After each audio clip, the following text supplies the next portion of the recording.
جنازہ ہو گیا، اللہ کے رسول تشریف لے گئے، ابھی لحد تیار ہونے میں دیر تھی، حضور بیٹھ گئے اور آپ نے لمبا خطبہ دیا، کسی دن وہ بھی بیان کروں گا، بڑا ابن عازم رضی اللہ عنہ۔ حضور نے فرمایا جب موت کا وقت آتا ہے اس وقت فرشتوں کی ایک پوری گارد آتی ہے۔ ہم لوگ سمجھتے ہیں ایک ہی ملک الموت روحیں قبض کرتا، اس سے آگے لوگوں نے پھر ایک ردہ رکھ لیا کہ جب ایک ملک الموت ساری زمین پر اتنے جہان پر گھومتا اور سب کی جانیں نکالتا، تو حضور اگر حاضر ناظر ہو جائیں پھر کیا؟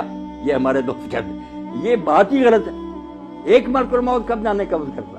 بے شمار فرشتے ہیں اس کے مدد، وہ انچارج ہے محکمے کا، اس کے تحت تتوفاہم الملائکہ، بے شمار فرشتے۔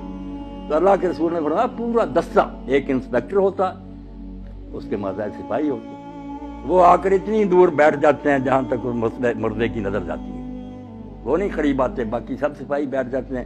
یہ انچارج آتا، اگر وہ نیک ہے اس کے پاس جنت کا خوشبو سے بسا ہوا رومال ہوتا، سنگھاتا، اسے اللہ کا سلام کہتا اور کہتا چل اپنے رب کی طرف، تیرا رب تجھ سے خوش ہے، تو اس سے خوش ہے۔ خوشی خوشی اس کی روح روانہ ہو جاتی۔ برا جو ہے نا ڈرونی شکلیں، جیسے ہتھکڑیاں ہوتی ہیں پولیس کے پاس، جو برا مردہ اس کے لیے جو فرشتے ہی آتے ہیں نا، اس سے اسے پتہ چل جاتا کہ میرا انجام اب کیسا۔ مسکراتے چہروں کی بجائے ڈرونی شکلیں، بدبودار رومال، غضب آلود نگاہیں، وہ چھپتی پھرتی پھر روح نکالتے مار مار، اور اسی وقت جب وہ رومال میں اس کو لپیٹتا دوسرے سپاہی آگے آ جاتے ہیں، اس سے وہ وصول کر لیتے ہیں، نیک روح سے لے کر جاتے ہیں۔ اللہ کے رسول صلی اللہ علیہ وسلم فرماتے ہیں جہاں جہاں سے گزرتے ہیں خوشبو پھیلتی جاتی اور ساری مخلوق کہتی ہے مرحبا، مبارک ہے تیرا آنا یار، تو نے ہم سب کو نا معطر کر۔ اور اگر برا تو بدبودار رومال، بدبو پھیلتی اور سارا جہان لعنت کرتا کہ تو کیسی منحوس روح ہے، ہمارا دماغ ہی خراب کرے۔ آسمانوں پر جاتے ہیں، پھر وہاں اجازت مانگتے ہیں کہ دروازہ کھولا جائے، کھولتے جاتے ہیں نیک کے لیے، 7 آسمان پر کے اللہ کی عدالت میں لے جاتے ہیں۔ حکم ہوتا ہے کہ اس کا سارا جو ہے نا اندراج وہ علیین میں کر دو، جو علیین سجین مشہور ہے کہ کوئی 2 جگہ جہاں روئے رہتی، غلط بات ہے۔ علیین سجین صرف آفس ہے، دفتر ہے، وہاں نیک لوگ جو ہیں ان کا اندراج ہو جاتا ہے کہ یہ شخص فوت ہو گیا، اس کی پوری کتاب جو زندگی تھی وہ بھی جمع کرا دی جاتی کہ یہ اس کا سارا ریکارڈ ہے۔ دوبارہ حکم ہوتا ہے کہ زمین میں سے میں نے اس کو پیدا کیا، وہیں لے جاؤ، زمین سے ہی دوبارہ اس کو پیدا، وہ روحیں واپس آ جاتی ہیں پھر اسی قبر کی طرف۔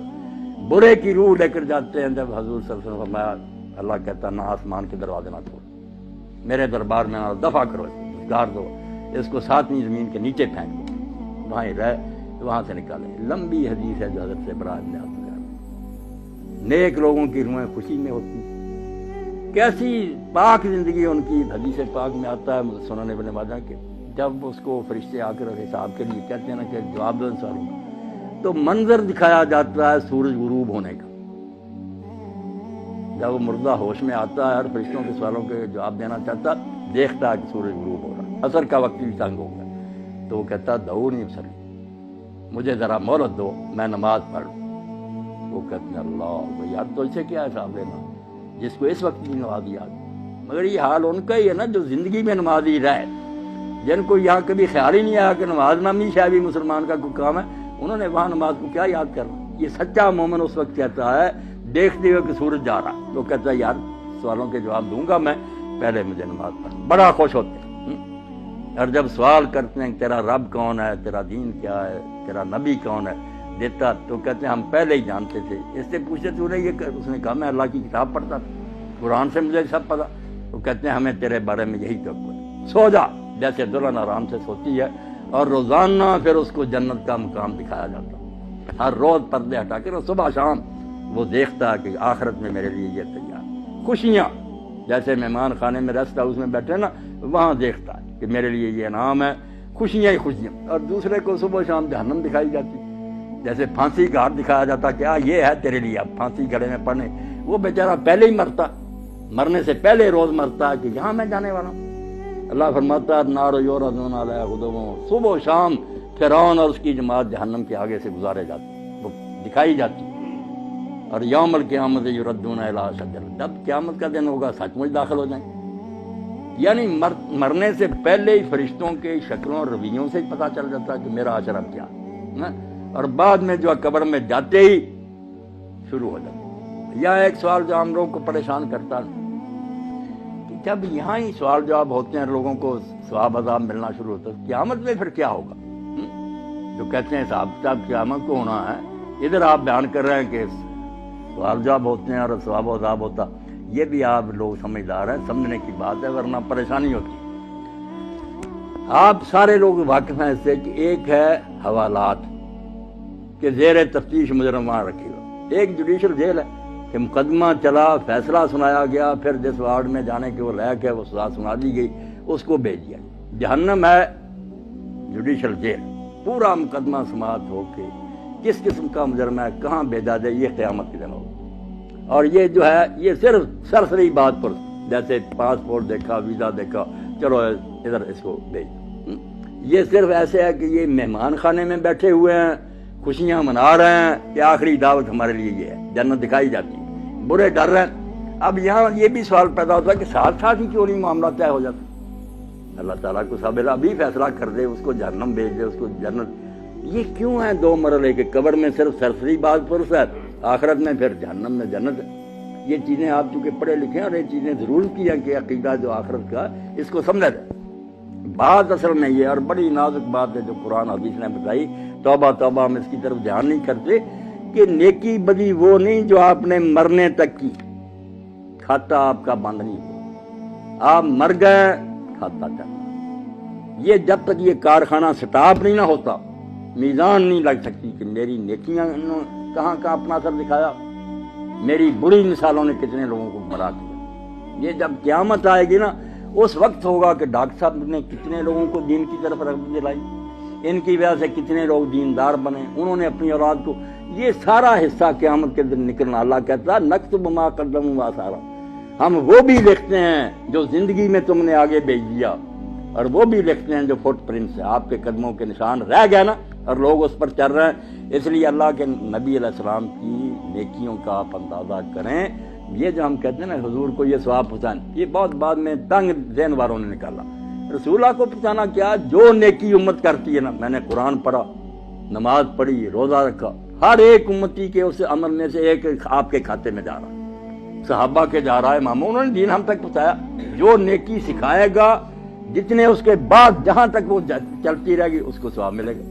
یہ ایسا بینک کا کھاتا ہے جو بند نہیں ہوتا۔ اور برائی بھی اگر آپ نے شروع کر دی کہ اچھا بڑا گاؤں تھا، آپ نے کوئی لڑکی اغوا کر رہی، کوئی قتل کر دیا، دشمنیاں ہو گئیں، آگے خون خرابے قیامت تک چل رہے ہیں، تو آپ کو ایسا نہیں ملنا۔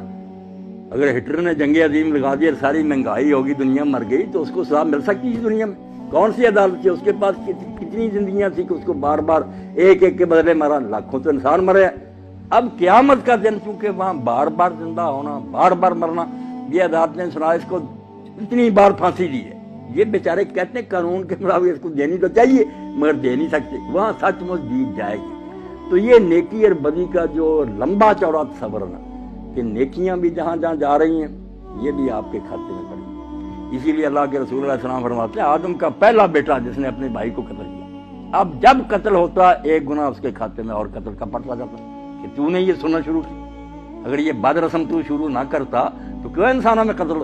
اب جب تک قیامت نہیں آتی آپ سمجھ گئے کہ کھاتا نہیں پتہ چل سکتا کہ اس کی نیکیاں کتنی بنی، برائیاں کتنی بنی۔ اس لیے محتاط رہنا چاہیے کہ میں اپنے طرز عمل سے کہیں اولاد کو گمراہ نہ کر لوں، میرے دوست نہ بگڑ جائیں، میرا خطبہ سننے والے نہ، میں مر جاؤں گا مگر میرے گناہ کی جو گٹھڑی ہے یہ بھاری ہوتی جائے گی۔ کوشش کروں کہ میں اچھی مثال قیام کروں تاکہ اس پر لوگ چلیں، تو میرے مرنے کے بعد بھی وہ ثواب مجھے پہنچتا رہے۔ اس لیے اس کے سوا کوئی چارہ نہیں کہ جاتے وقت صرف سرسری کاغذات دیکھے جائیں، ان کو مہمان خانے میں ٹھہرا دیا جائے، ان کو حوالات میں بند کر دیا جائے، اور انتظار کریں آخری عدالت کا کہ جب آخری عدالت آئے گی پھر ہاتھ پاؤں بولیں گے، فرشتے گواہی دیں گے، زمین بولے گی، سارا تیرے نیکی بری کا کچا چٹھا آ جائے گا، جنت دوزخ کا فیصلہ اس وقت ہوگا۔ اور جنت دوزخ بھی کوئی ایک نہیں، اب جنت کا نبی علیہ السلام نے فرمایا کہ تم سمجھو بس جنت میں چلے ایک برابر ہے، وہاں 100 درجہ ہے جنت۔ ہم دیکھتے ہیں نا کہ بینک بنے اتنی منزل، 100 منزل،